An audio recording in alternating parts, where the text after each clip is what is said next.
बिस्मिल्लाहिर्रहमानिर्रहीम। इक़रा बिस्मि रब्बिकल्लज़ी खलक़।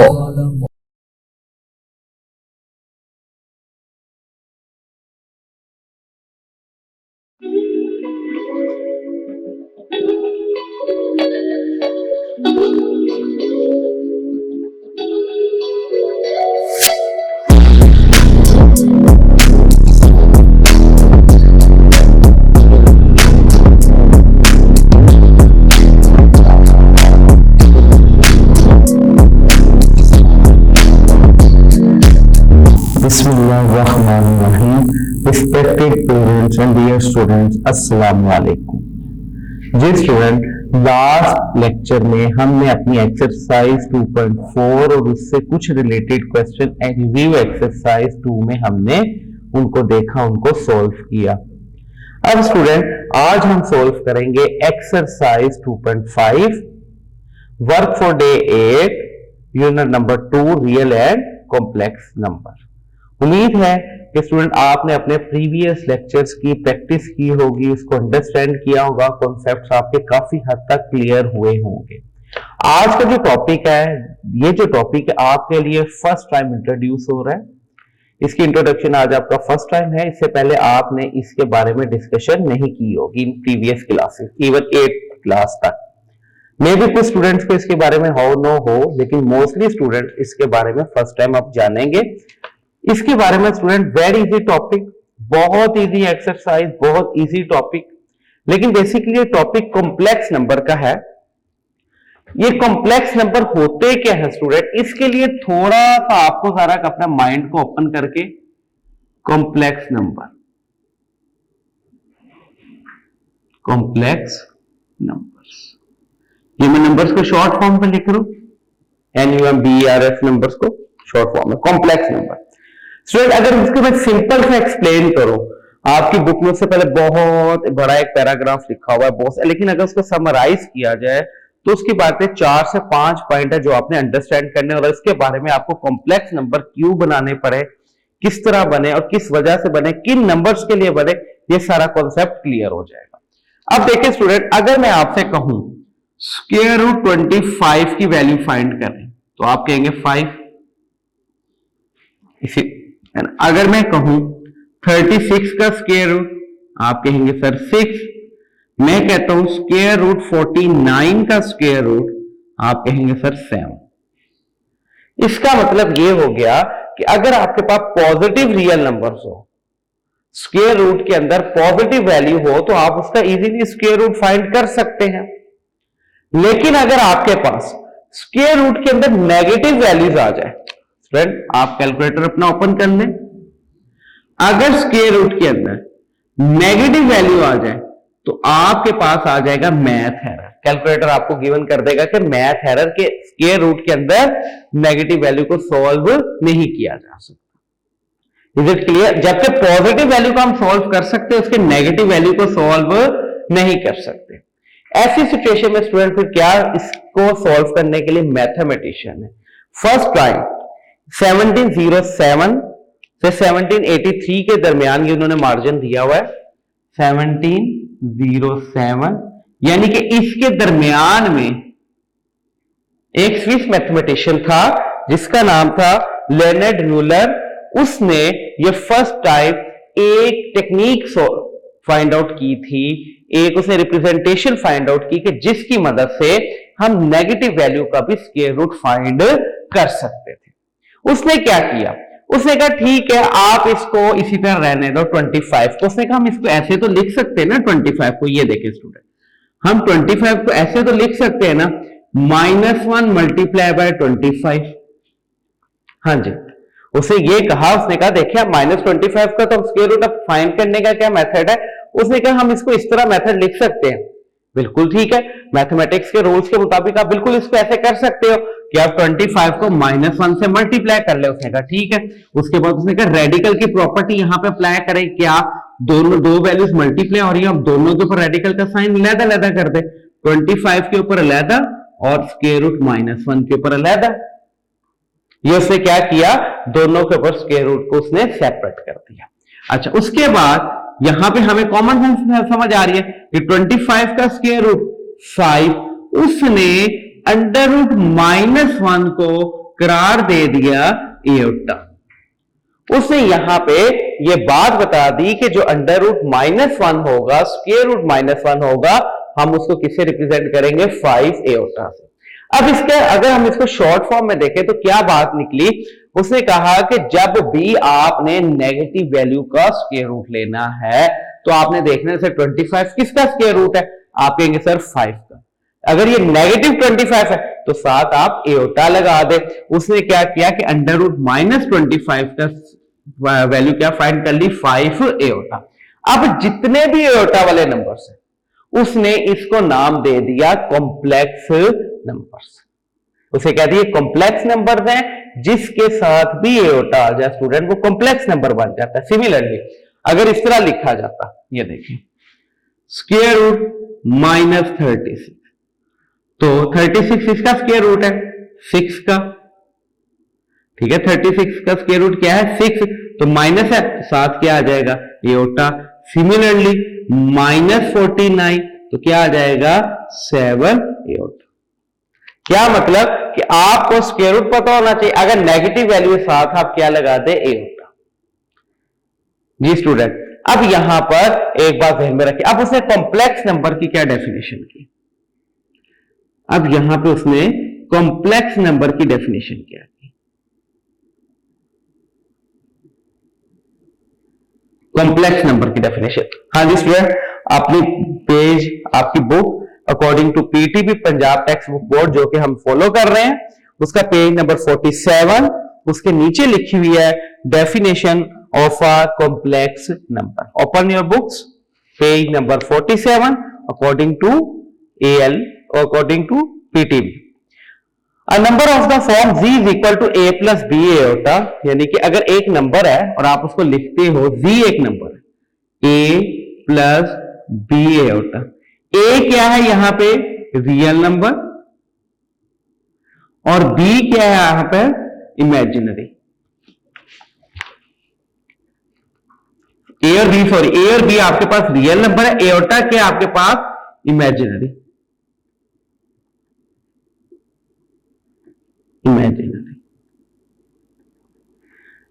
हाँ जी, ये है आपके पास एक इमेजिनरी। ए और बी क्या है यहां पे? रियल नंबर, और एओटा क्या है आपके पास? इमेजिनरी कॉम्प्लेक्स नंबर है। Aorta basically student representation for imaginary number, जिसको आप एक्सप्लेन नहीं कर सकते थे, हमने उसको क्या किया? एक शॉर्ट फॉर्म में क्या लिख दिया? हमने उसको एओटा लिख दिया। अब स्टूडेंट एक बात ध्यान में रखिएगा,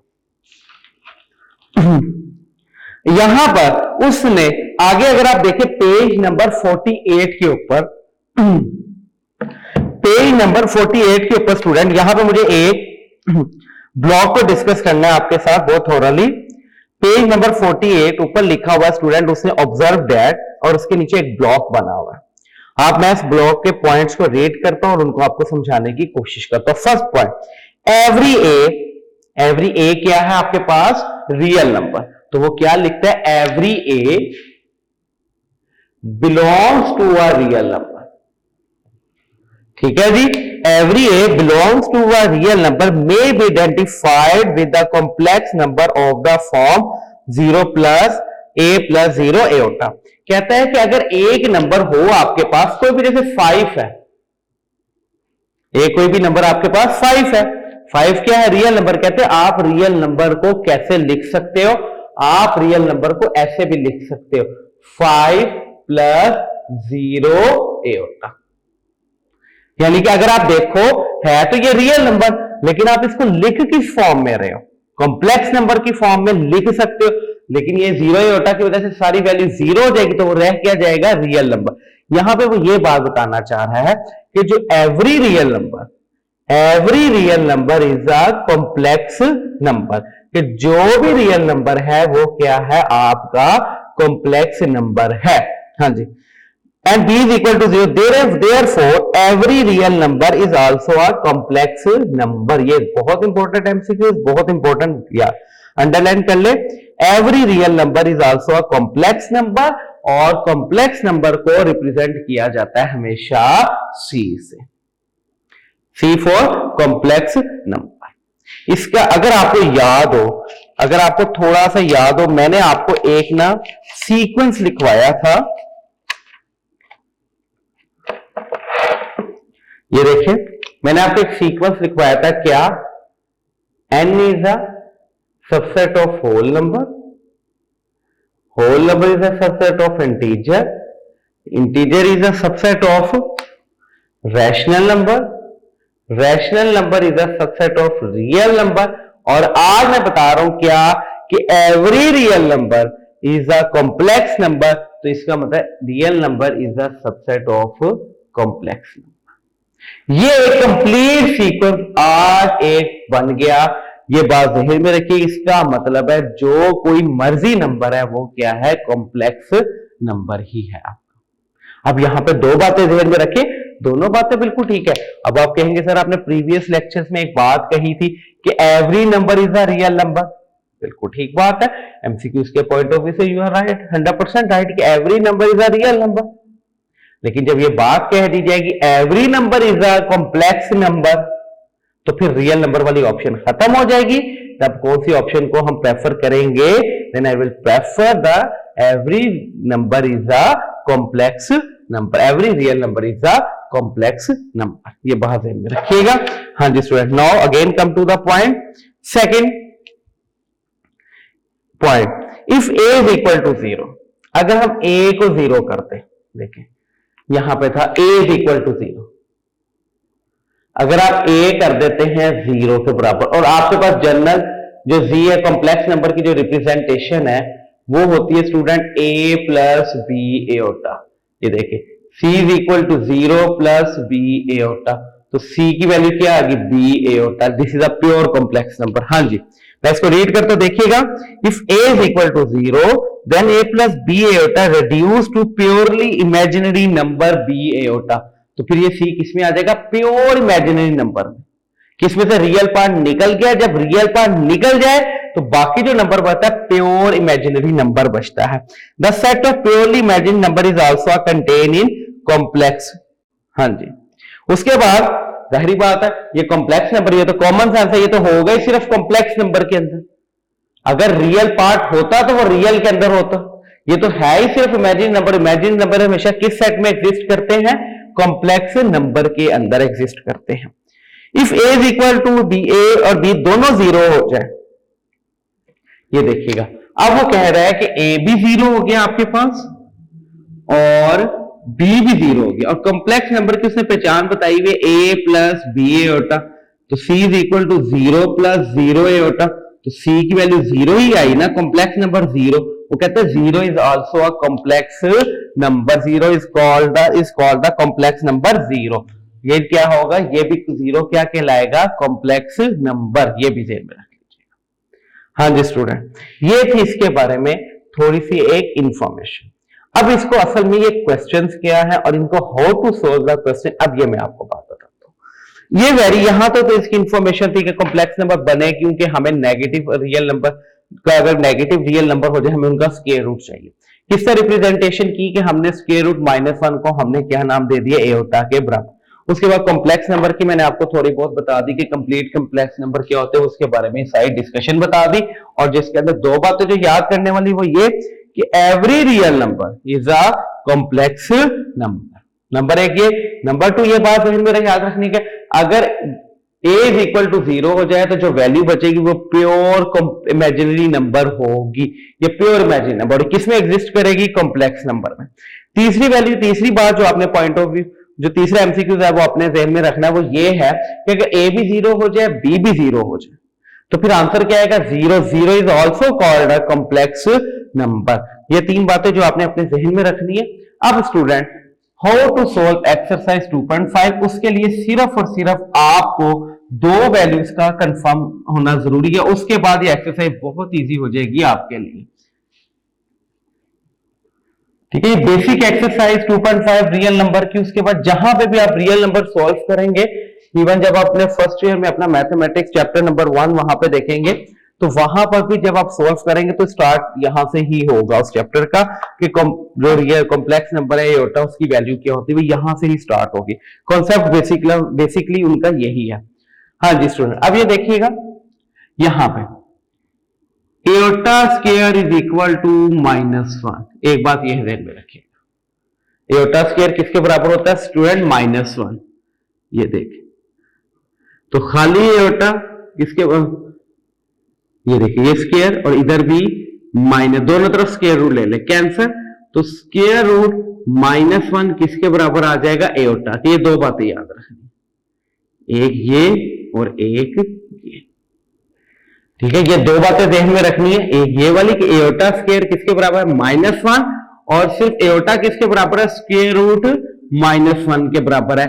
ये दो बातें आपने अपने जहन में रखनी, इनकी मदद से हम अपने आज के सारे क्वेश्चंस को सॉल्व करेंगे। नंबर 1। नंबर 2, एक बात तो, किसी भी नेगेटिव वैल्यू का स्क्वायर हमेशा पॉजिटिव होता है। किसी भी नेगेटिव वैल्यू का स्क्वायर हमेशा पॉजिटिव होता है। I am not talking about square root, ठीक है, मैं बात स्क्वायर रूट की नहीं कर रहा, मैं बात कर रहा हूं स्क्वायर की। जैसे -5 का स्क्वायर +25, क्योंकि स्क्वायर किसी भी नेगेटिव वैल्यू को किस में कन्वर्ट कर देता है? पॉजिटिव में कन्वर्ट कर देता है। Keep it in your mind, ये बात ध्यान में रखिएगा। 3 बातें एक्सरसाइज स्टार्ट करने से पहले आपके ध्यान में होने चाहिए। एओर्टा स्क्वायर किसके बराबर होता है? -1 के स्टूडेंट। नंबर 2, ये बात ध्यान में रखनी है कि जस्ट एओर्टा किसके बराबर होगा? Square root -1। Number 3, square of a negative value is a positive, कि किसी भी नेगेटिव का जो स्क्वायर होता है नेगेटिव वैल्यू का, वो हमेशा क्या होता है? पॉजिटिव होता है। उसके बाद स्टूडेंट अब हम अपनी प्रॉपरली एक्सरसाइज 2.5 को स्टार्ट करते हैं। इसका क्वेश्चन नंबर 1। हाँ जी student,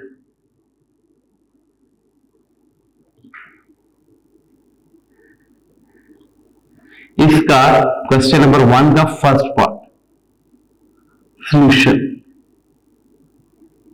very easy question. Aorta की पावर 7, आपने इसको वैल्यूएट करना है। पेपर में लिखा हुआ आएगा जस्ट इवैल्यूएट एओर्टा की पावर 7, बस बात खत्म। इवैल्यूएट एओर्टा की पावर 7 और बात खत्म। अपने इसको how to valuate the iota की पावर 7, लेट्स सी। अब देखिए स्टूडेंट, यहां पे आपने क्या करना है। अब आपके पास वैल्यू होती है एओर्टा स्क्वायर की, यानी कि आपने 7 से कम कोई डिजिट बताया जो 2 के टेबल पे जाता हो 6, तो आप इसको कैसे लिखेंगे? ये देखिए, एओर्टा की पावर 6 इंटू एओर्टा, यानी कि आपने एओर्टा की जो भी पावर दी होगी, आपने उस पावर को रिड्यूस करना है ऐसे डिजिट के ऊपर, ऐसे नंबर के ऊपर जो 2 का डिविजिबल हो। जैसे एओर्टा की पावर 7, अब 7 2 के टेबल पे डिवाइड नहीं होता, तो 7 से कम देखिएगा कौन सी वैल्यू ऐसी जो 2 के टेबल पे डिवाइड होती है, डेट इज 6। तो एक हमने ब्रेक कर दिया एओर्टा की पावर 6 और एक एओर्टा, टोटल 7 एओर्टास बनाने हैं ना हमने, तो 6 एओर्टास को अलग कर दिया, एक एओर्टा को हमने सेपरेट कर दिया। हाँ जी, आपके पास वैल्यू होती है एओर्टा स्क्वायर की, इसको ऐसे लिख सकते, एओर्टा स्क्वायर का cube into aorta, 2 3 6। Aorta square की वैल्यू स्टूडेंट क्या होती है आपके पास? -1 का क्यूब इंटू एओर्टा। हाँ जी, अगर पावर ओड हो तो आंसर नेगेटिव आता है, -1 इंटू एओर्टा, तो एओर्टा 1 का माइनस एओर्टा, ये आपके पास आंसर आ गया। इसी तरह स्टूडेंट सेकंड पार्ट देखते हैं, वो आपको मजीद क्लियर करेगा कॉन्सेप्ट इसका।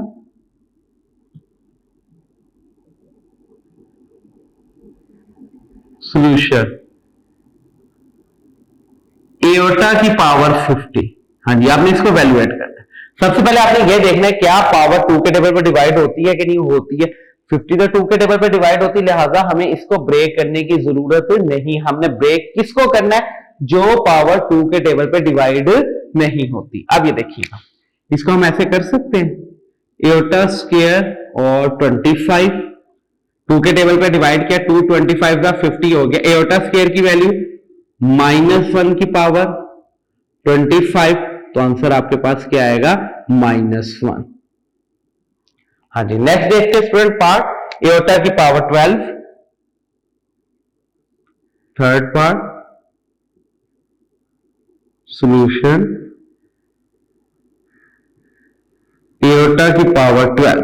हाँ जी स्टूडेंट, अब ये रखिएगा अगेन 12 डिविजिबल है, 2 के टेबल पे डिवाइड होता है, 2 के टेबल पे जाता है, तो इसके लिए हम इसको भी ब्रेक नहीं करेंगे। अब देखेंगे किस तरह ये डिवाइड होता है। एओटा 2 की पावर 6, एओटा स्क्वायर किसके बराबर है स्टूडेंट, -1 की power 6 which is equal to 1।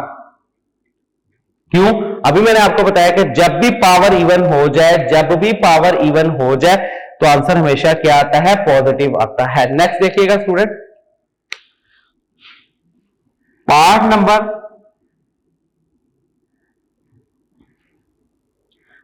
Number student इसका 4 और 5 very important part, 4 part solution minus aorta की पावर 8, माइनस एओटा की पावर 8। अभी मैंने आपको एक बात बताई कि पावर जब भी इवन हो जाए, पावर जब भी इवन हो जाए तो आंसर हमेशा क्या आता है आपके पास, पॉजिटिव ही आता है। ठीक है, और अगर पावर ओड हो तो आपने देखना है वैल्यू नेगेटिव है तो नेगेटिव आंसर आएगा, पॉजिटिव है तो पॉजिटिव आएगा। ये दो बातें। अगर पावर आपके पास इवन है, पावर स्टूडेंट आपके पास इवन है तो आंसर हमेशा पॉजिटिव आएगा। ये देखिए यहां पे पावर इवन थी, इवन उसे कहते हैं जो 2 के टेबल पे डिवाइड होता हो। अब ये यहां पे पावर इवन थी तो आंसर हमेशा पॉजिटिव है। अगर पावर हो ओड तो अगर नेगेटिव है तो नेगेटिव आंसर आएगा, पॉजिटिव है तो पॉजिटिव आएगा। ये ध्यान में रखिएगा। अब ये देखिएगा पावर इवन है तो आंसर क्या आना चाहिए, पॉजिटिव, यानी कि एओटा की पावर 8। माइनस का साइन खत्म कर दिया, क्यों कि पावर क्या थी आपके पास, इवन है। जब भी पावर इवन आ जाए आंसर क्या आता है, हमेशा नेगेटिव का साइन खत्म हो जाता है, पॉजिटिव आंसर आता है। अब ये देखिएगा 8 2 के टेबल पे डिवाइड होता है, एग्जैक्टली होता है, तो 8 2 की पावर 4, एओटा स्क्वायर किसके बराबर होता है स्टूडेंट, -1 की पावर 4। फिर पावर आपके पास इवन आ गई, जब पावर इवन आ जाए आंसर क्या आता है, पॉजिटिव आता है, तो +1 आपका आंसर हो गया।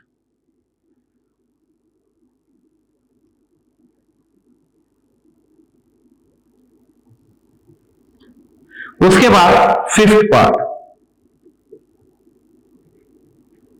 सॉल्यूशन माइनस एओटा की पावर 5। हाँ जी स्टूडेंट, माइनस एओटा की पावर 5 5th पार्ट के अंदर। अब ये देखिएगा, अभी मैंने आपको बात बताई कि पावर अगर इवन हो तो आंसर हमेशा पॉजिटिव आता है। माइनस एओटा की पावर 8, पावर इवन थी, आंसर पॉजिटिव, हमने नेगेटिव का साइन खत्म कर दिया, रिमूव हो गया।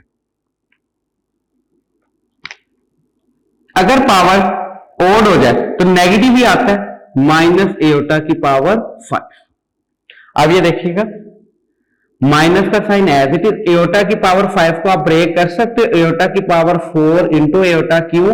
हमने बताया कि आपने एओटा की पावर को ब्रेक करना है जो 2 के टेबल पर डिवाइड होता, 5 तो 2 के टेबल पर डिवाइड नहीं होता, तो 5 से कम कौन सी वैल्यू जो 2 के टेबल पर डिवाइड होती, दैट इज 4।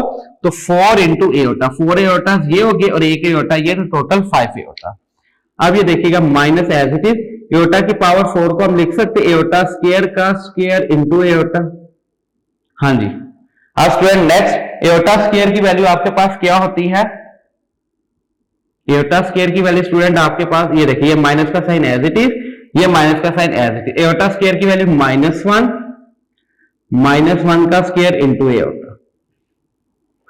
उसके बाद देखिएगा ये माइनस का साइन एज इट इज जो कि ऊपर से चलता आ रहा है, माइनस का -1 का स्क्वायर 1 इंटू एओटा, तो ये एओटा, तो आंसर आ गया आपके पास माइनस एओटा। हाँ जी स्टूडेंट, मैं एक दफा दोबारा अगेन रिपीट कर देता हूं, ये पार्ट माइनस एओटा की पावर 5। मैंने आपको बताया कि जब भी पावर इवन हो तो जो नेगेटिव साइन है वो साथ शो होता है, नेगेटिव साइन खत्म नहीं होता, वो साथ आता है। ये माइनस का साइन बाहर आ गया। इधर नेगेटिव साइन क्यों खत्म हुआ कि पावर क्या थी, इवन। जब पावर इवन हो तो नेगेटिव का साइन खत्म हो जाता है। अगर पावर ओड हो तो अगर नेगेटिव है तो नेगेटिव आता है, पॉजिटिव होता है तो पॉजिटिव आता है। उसके बाद ये नेगेटिव का साइन हमने बाहर निकाल दिया, एओटा की पावर 5। मैंने आपको बताया कि एओटा की पावर 5 को आप ब्रेक नहीं कर सकते। क्या तरीका है, जो 5 2 के टेबल पे डिवाइड नहीं होता, 5 से कम कोई वैल्यू बताया जो 2 के टेबल पे डिवाइड होती, तो आपने कहा एओटा की पावर 4 इंटू एओटा। एयोटा की पावर 4 को आप क्या लिखेंगे, एयोटा स्क्वायर का स्क्वायर, क्योंकि हमने जो चीज लिखनी है वो हमने एयोटा स्क्वायर की फॉर्म में लिखनी है, ठीक है। एयोटा स्क्वायर का स्क्वायर इंटू एयोटा स्क्वायर की वैल्यू -1, ऊपर square as it is into iota, फिर माइनस का साइन एज इट इज, -1 का स्क्वायर +1 इंटू एयोटा, एयोटा और ये minus sign as it is, तो माइनस एयोटा आपके पास इसका आंसर आ गया। 6th पार्ट,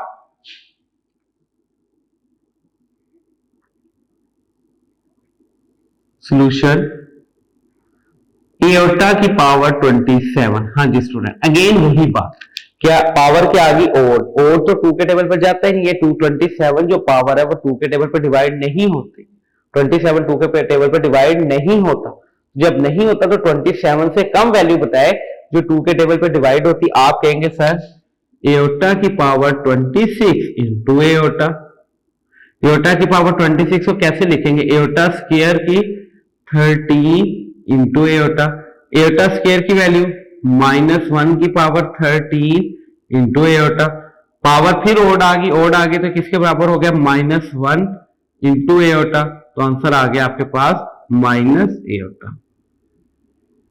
जी स्टूडेंट, ये है क्वेश्चन नंबर 1 के तमाम पार्ट मैंने आपको एक्सप्लेन कर दिए, सोल्व कर दिए ताकि आपको क्लियर होते। क्वेश्चन नंबर 2 एंड 3 है very easy part, very very very easy part, इसमें से 1-2 पार्ट करेंगे उसके बाद खत्म। क्वेश्चन नंबर 2,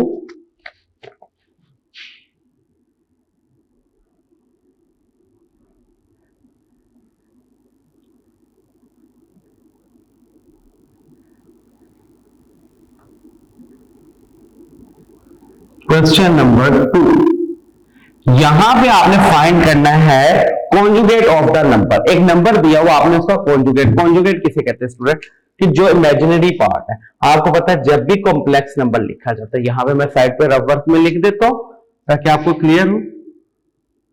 कॉम्प्लेक्स नंबर की रिप्रेजेंटेशन क्या है आपके पास, complex number, friend complex number की रिप्रेजेंटेशन है z is equal to a plus B iota, ये इसकी रिप्रेजेंटेशन है। इसके अंदर a और b रियल नंबर। अब स्टूडेंट यहां पे रियल नंबर क्या है a और इमेजिन नंबर क्या है b, यानी कि a ऐसा नंबर जो कि एयोटा के साथ लिखा जाता है उसको इमेजिनरी नंबर कहते हैं, real plus imaginary number, this is a representation for a complex number. हाँ जी स्टूडेंट, अब यहां पर कॉम्प्लेक्स नंबर उसने हमें दिया हुआ, उसका आपने कहता है कॉन्जुगेट निकाल ले। क्वेश्चन नंबर 2 का फर्स्ट पार्ट, सबसे पहले हाउ टू सोल्व ये देखिएगा, लेट सबसे पहले इसको z कंसीडर कर ले, z is equal to 2 plus 3 iota, 2 plus 3 iota. अब आपने इसका कॉन्जुगेट निकालना है। कॉन्जुगेट निकालने का तरीका, आप ऊपर इसके ऊपर बार का साइन अप्लाई कर दें। ये देखिए, ये बार क्या रिप्रेजेंट करती है कि you are going to find the conjugate of this number, यानी कि z bar conjugate of z किसके बराबर होगा, आपने इमेजिनरी नंबर का साइन चेंज करना है। इमेजिनरी नंबर मैं फिर बता रहा हूं किसको कहते हैं, जिसके साथ एयोटा लिखा होता है उसको इमेजिनरी नंबर कहते हैं। ये देखिएगा, अब 2 के साथ एयोटा नहीं लिखा, इसका मतलब 2 इज अ रियल नंबर, 3 के साथ एयोटा लिखा हो तो 3 इज अ इमेजिनरी नंबर, तो आपने इमेजिनरी नंबर का साइन चेंज कर देना है। इमेजिनरी नंबर यहां पे +3 है तो आप इसको क्या कर दो, 2 माइनस 3 एयोटा, रिक्वायर्ड आंसर, बस इतना सा आंसर है ये आपका, ये 2 स्टेप का क्वेश्चन। इसका एक पार्ट और हम सोल्व करते हैं, सेकंड पार्ट, थर्ड पार्ट, इसका फोर्थ पार्ट पहले सोल्व करवाता हूं मैं आपको। Fourth part, let z is equal to, सबसे पहला स्टेप आपने इसको z कंसीडर करना है, -3 प्लस 4 एयोटा। हाँ जी, आपने कॉन्जुगेट लेना है। कॉन्जुगेट लेने का क्या तरीका बताया, apply the bar on both side, ये जो लाइन लगाई जाती है इसको बार कहते हैं, कि बार आप दोनों तरफ लगा दे। बार क्या इंडिकेशन करती है कि आप क्या फाइंड करने जा रहे हो, कॉन्जुगेट। हाँ जी, v का कॉन्जुगेट क्या होगा, -3, मैं फिर बता रहा हूं रियल नंबर का साइन चेंज नहीं करना, -3 इज अ रियल नंबर, क्योंकि 3 के साथ एयोटा नहीं है तो -3 इज अ रियल नंबर। आपने सिर्फ इमेजिनरी नंबर का साइन चेंज करना है। इमेजिनरी नंबर क्या है 4, तो क्या हो जाएगा ये -4 एयोटा। हाँ जी स्टूडेंट, सिमिलरली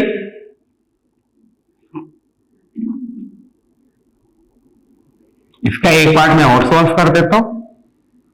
ताकि आपको और क्लियर हो जाए कॉन्सेप्ट। थर्ड पार्ट सॉल्व करते तो इसका फिर हमें सॉल्यूशन लेट, सबसे पहले क्या लिखना है आपने, let v is equal to minus iota, ये खाली ये होता है minus iota, v is equal to minus iota. अब यहां पे रियल पार्ट उसने दिया है नहीं, उसे सिर्फ क्या लिख दिया, इमेजिनरी पार्ट। आपने कॉन्जुगेट निकालना है तो सबसे पहले तो आप सेकंड स्टेप में बार अप्लाई करेंगे, v bar is equal to minus iota bar. तो मैंने क्या कहा, जिसके साथ एओटा लिखा हो आप उसका साइन चेंज कर दे, तो ये क्या आ जाएगा, एओटा। आंसर आ गया आपके पास, ये ले, ये आपके पास आंसर आ गया थर्ड पार्ट में। उसके बाद स्टूडेंट ये है क्वेश्चन नंबर 2, इसके टोटल 6 पार्ट्स हैं, मैंने 3 पार्ट्स आपके आसानी के लिए सोल्व कर दिए। How to find the conjugate of the complex number, सबसे पहले आपने उसको लेट करना है z के अकॉर्डिंग, z लेट करना है z के बराबर, z इज इक्वल टू जो क्वेश्चन गिवन है वो, उसके बाद अप्लाई कर देना है बार ऑन बोथ साइड। और नंबर थर्ड स्टेप में क्या करना है, लास्ट स्टेप में, कि आपने क्या करना है कि जो इमेजिनरी नंबर है, इमेजिनरी नंबर किसे कहते हैं, जिसके साथ एओटा लिखा जाता है उसको इमेजिनरी नंबर कहते हैं, और जिसके साथ एओटा ना हो उसको रियल नंबर कहते हैं। तो आपने रियल नंबर का नहीं, अगेन स्टूडेंट मैं आपको बता रहा हूं, आपने रियल नंबर का नहीं, इमेजिनरी नंबर का साइन चेंज कर देना है। यहां पे देखिए इमेजिनरी नंबर क्या है, +3, तो हमने उसको किस में कन्वर्ट कर दिया, -3 में। उसके बाद स्टूडेंट क्वेश्चन नंबर 3 इसी से आगे रिलेट करता है, बहुत इजी, कि यहां पे आपने सिर्फ आइडेंटिफाई करना है क्वेश्चन नंबर 3। हाँ जी स्टूडेंट, यहां पे आपने आइडेंटिफाई करना है कि which number is a real which and which number is a imaginary, के कौन सा नंबर रियल है कौन सा नंबर इमेजिनरी है। सबसे वही पार्ट सबसे पहले आप लेट करें, यहां पे इसका first part let v is equal to 1 plus iota. v क्या है, 1 प्लस एओटा। हाँ जी स्टूडेंट, इसका रियल पार्ट आप बता दें, यहां पे लिख दें रियल पार्ट। रियल पार्ट क्या है स्टूडेंट, 1। ऐसा नंबर जिसके साथ एओटा ना हो वो क्या होता है, रियल पार्ट। तो 1 के साथ नहीं है तो रियल पार्ट 1, और इमेजिनरी, इमेजिनरी को मैं शॉर्ट फॉर्म में लिख रहा हूं, imaginary part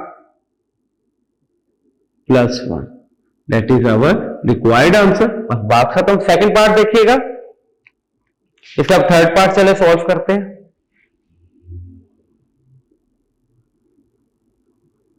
let v is equal to -3 iota +2। हाँ जी student, v is equal to -3 iota +2। हाँ जी, रियल पार्ट।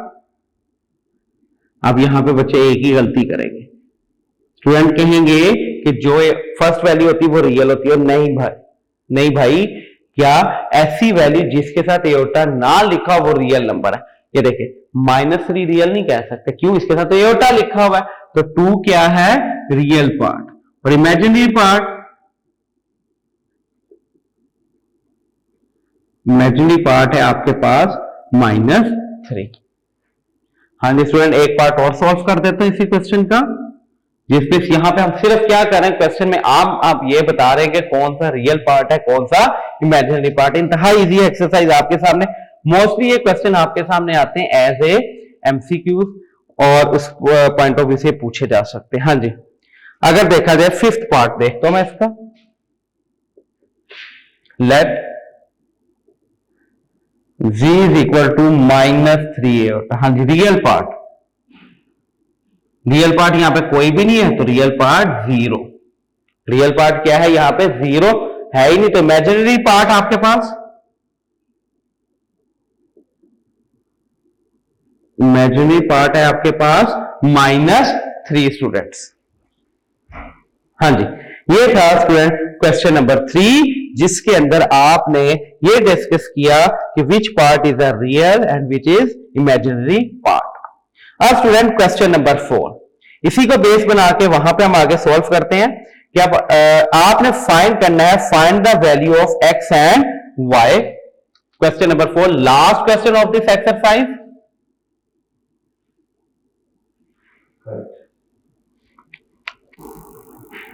जी स्टूडेंट, क्वेश्चन नंबर 4 को हम स्टार्ट देखते हैं। बहुत इजी क्वेश्चन ये स्टूडेंट, इनको सुबह एक दफा नोट कर ले।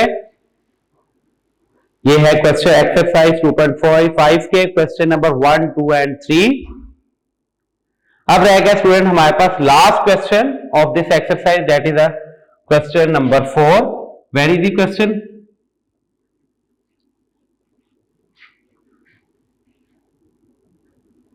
फ्रेंड, ये जब सोल्व करने के लिए मैं आपसे कहता हूं तो इसका मतलब ये होता है कि आप इसकी पहले आप इसकी स्क्रीनशॉट ले लें और उसके बाद आप इसको बाद में आराम से बैठ के जब आप इसका होमवर्क करें, इसकी प्रैक्टिस करें, उस टाइम आप इसको नोट कर लें।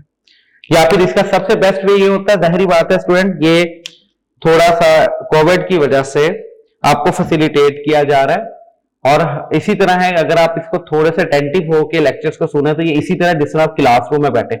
ज्यादा बेटर वे तो ये कि आप जब भी लेक्चर को सुने, लेक्चर को लें, तो आप अटेंड करें लेक्चर जब भी, तो सबसे पहले आपके पास कॉपी, पेंसिल, बॉल पेन वगैरह, आप हर चीज आपके पास, नोटबुक, हर चीज आपके पास होनी चाहिए ताकि जो जो टीचर बता रहा है आप उसको ऐसे सॉल्व करें जैसे कि क्लासरूम में होते हैं। चले, अगर आप उसको पहले लेक्चर को पूरा अंडरस्टैंड करते हैं तो उसके बाद इसको नोट लाजमी कर लें। ये ना हो कि आप ये नोट भी ना किए, बस आप लोगों ने अपनी तसल्ली के लिए इस चीज को बाद में रख लिया, लेकिन ये आपके लिए नुकसानदेह होगा। कि इसका मैं यही बात आपको फर्स्ट लेक्चर में भी कही थी कि ये लेक्चर्स आपने इसको एज ए सिर्फ फ्री ग्रांटेड नहीं लेना कि ठीक है सुन लिया, पेरेंट्स के अंडर आके पेरेंट्स की रिस्ट्रिक्शंस की वजह से या बड़े बहन भाइयों की रिस्ट्रिक्शंस की वजह से या इंस्टीट्यूट की रिस्ट्रिक्शंस की वजह से आपने इस चीज को सुन लिया, अंडरस्टैंड कर लिया, उसके बाद खत्म जी, चलो जी हमने लेक्चर ले लिया, बात खत्म। नहीं, इस लेक्चर का बेनिफिट तब है कि जब आप इससे कोई अप्रोप्रिएट फायदा लेंगे, कि आप इसकी प्रैक्टिस करेंगे, इसको समझने की कोशिश करेंगे फ्रेंड, फिर ये बेनिफिट होगा। और वैसे भी अगर आप हायर स्टडीज देखें यूनिवर्सिटी लेवल में, तो वहां पे आपको बहुत से लेक्चर आपको खुद ऑनलाइन देखने पड़ते हैं। तो ये एक आप समझे उसी चीज की एक प्रैक्टिस है आपके लिए, जो कि बहुत पहले आप लोगों से करवा ली गई है। लिहाजा कोशिश किया करें अपने तमाम आप चीजों को क्लियर जो हो जाए, आप उसकी नोटबुक बनाएं प्रॉपरली, आप उसको होमवर्क किया करें, उसके कॉन्सेप्ट्स को क्लियर किया करें। ये तो इतना अच्छा वे आपके पास कि अगर आप क्लास में देखें, अगर कोई बात आपके ध्यान में नहीं आती तो लेक्चर खत्म हो जाता है, आप नहीं पूछ सकते। लेकिन बाद में यहां पे तो आपके पास ऐसी बात ही नहीं है कि अगर आपको एक बार नहीं समझ आई फिल वक्त आप थोड़ी सी वीडियो रिवाइंड कर ले और आप दोबारा देख ले। अगर आपको फिर जितनी दफा आप चाहे मर्जी आप देख सकते हैं, तो ये तो आपके लिए बहुत प्लस पॉइंट है। लेकिन अगर इसके लिए तब सबसे पहले आप लोगों को शार्प होना पड़ेगा और थोड़ा सा आपको अटेंटिव होना पड़ेगा। जी स्टूडेंट, क्वेश्चन नंबर 4,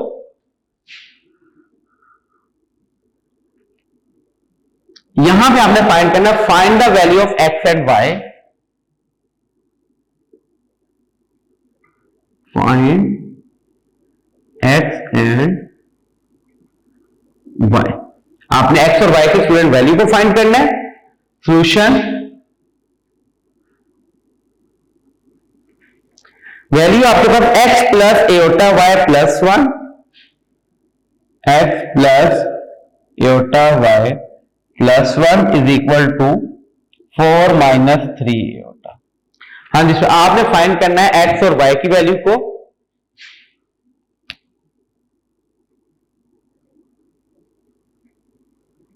x और y की वैल्यू को फाइंड करना है। x और y की वैल्यू एक तरफ रहने दें, बाकी तमाम वैल्यू दूसरी तरफ ले दें।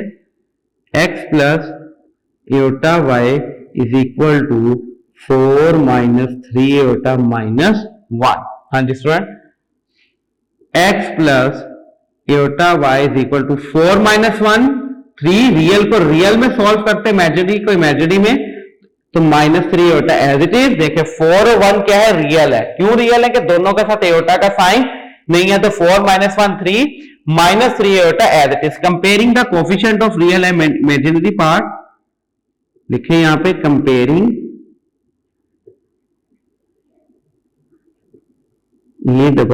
EFFIC coefficient of real and imaginary part. हाँ जी, यहां पे रियल पार्ट क्या है इस इक्वेशन के साइड पे x, उधर क्या है 3, तो x की वैल्यू क्या आ गई आपके पास 3। यहां पे इमेजिनरी पार्ट क्या है आपके पास y, और उधर क्या है -3, तो y की वैल्यू आ गई आपके पास y इज इक्वल टू -3 और x इज इक्वल टू 3। जी student, solve the question number 4 of exercise 2.5 या स्क्रीनशॉट ले लें। हाँ जी स्टूडेंट, ये थी एक्सरसाइज 2.5 इस यूनिट की, जिसके अंदर आपने कॉम्प्लेक्स नंबर के बारे में सीखा। उम्मीद है आज का लेक्चर आपको बिल्कुल समझ आया होगा, क्लियर होगा। स्टूडेंट इसकी प्रैक्टिस कीजिएगा, अपने कॉन्सेप्ट्स को क्लियर कीजिएगा, ताकि आपको अगली एक्सरसाइजेस में या अगली क्लासेस में जब भी एक्सरसाइज आए तो आपको काफी ज्यादा यूजफुल रहे।